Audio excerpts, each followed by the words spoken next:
granniopteryx, granniopteryx. She knows the truth, she's linking every link. Hello. Okay, it's pretty disgusting to show drawings of Jews eating babies, but I'm not sure it's actually illegal, and I'm saying that because of another incident reported last week when Nick Timothy criticised the allowing of Muslim prayers in Trafalgar Square as Muslims celebrate Ramadan. I'm going to get to that, but meanwhile I'm going to go through a few points about this because the two cases seem rather interestingly opposed to each other. The exhibit in Margate called Drawings Against Genocide. Well, my personal opinion, is it anti-Semitic or not? If he'd also have had exhibitions being so outraged into artistic expression about the tens of thousands of youngsters shot by the Islamic regime in Iran, or the tens of thousands of Christians murdered in Nigeria, or even the hundreds of thousands of Muslims who've disappeared into an uncertain fate in the Chinese gulags, yeah, if I'd have seen him doing stuff about that, I might not be questioning the artist's motives here at all. But since he's also targeting not just Israelis, but individual Jews who live in Europe, and the images accuse them of eating babies and dripping with blood, then perhaps we might be suspicious that it's not just about Israel. As a matter of fact, many of the images show a striking resemblance to the sort of stuff appearing in Der Stürmer in 1930s Germany. Let's see, are there any more here? Yeah, there's this. Oh, genial-looking fellow, isn't he? Yeah, all right, well, there's this here. So, yeah, it's very similar to the 1930s Germany, although at this point, I might add, that the drawings are so crude and anatomically childish. I mean, that's like sort of nursery school stuff, except for the distasteful images. They're so childish. In my opinion, they're a really bad sign of how our culture has degenerated even from Nazi propaganda in the 1930s. So, apart from crimes against art, is this stuff actually illegal? You know, surprisingly enough, we still do have some freedom of expression in this country, and this particularly applies to any sort of art, however bad it might be, however childish, however crude, and however obviously, racist.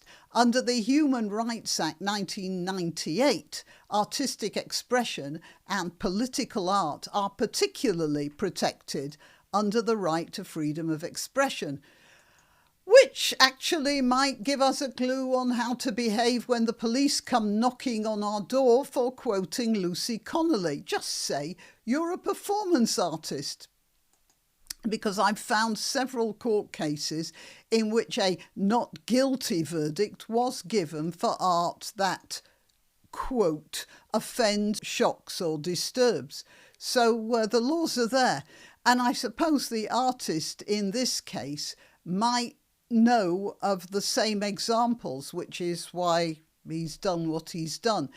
If anyone really wanted to have a go at the artist, or indeed the art gallery which held the exhibition, there's a remote possibility that some of those images might be considered as dehumanising Jews, which would then make it possible for the artist to be prosecuted under the Public Order Act of 1986, an act which we all know very well because it's the law under which both Lucy Connolly and Peter Lynch were imprisoned. And particularly in this case, I suppose he could be got at for under Section 18, which has to do with stirring up racial hatred.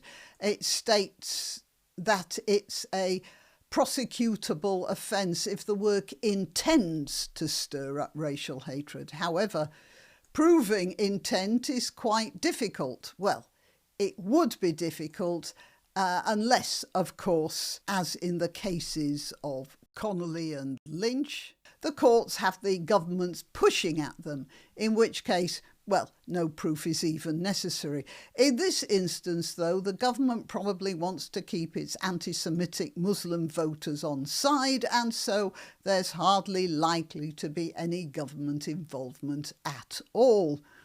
You will notice Starmer's silence over this exhibition, but his absolute outrage over Nick Timothy's rather more elegant and certainly less vituperative comments about Muslim prayer in Trafalgar Square. So, on to Nick Timothy. Now, a lot of people have said he didn't complain about Diwali celebrations going on there, or I don't know whether any Jews lit Hanukkah candles there. I know they do in Golders Green, but certainly that's a public space. And apparently there was a passion play in Trafalgar Square as well.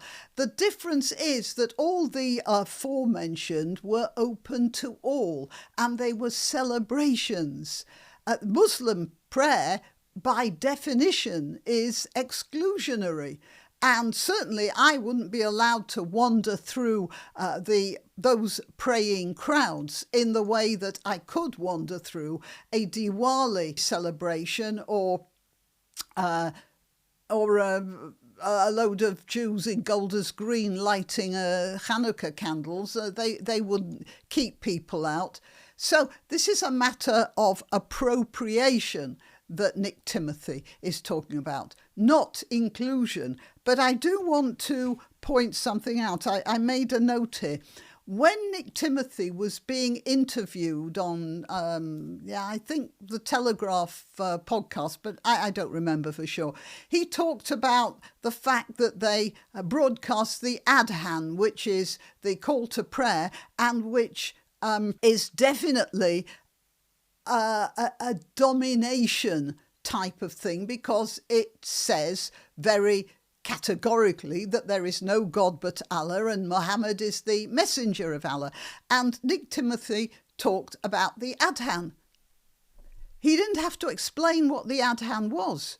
We knew. He also talked about the iftar, which is the ceremony that is at the end of the fast. And he didn't have to explain that either. So what's happening here with this is that we are being indoctrinated into knowing more about Islam than we knew before. And this is putting that into our heads. So whether they're allowed to do this again or not, there is a win there for Islam. I would also mention, I don't have it, it just occurred to me, that recently there's been a fuss when a parent realised that his child had been taken to a mosque along with the rest of the school, and they had been coerced into making a form of Muslim prayer there in the mosque. I don't know whether that actually qualifies them as Muslims at some future date. I don't know. But the parent was very upset about this. And again, this is a sort of domination. I mean, when children are taken to various places of worship to be told about the various religions, they are told. They are not made to actually go through the form of prayer.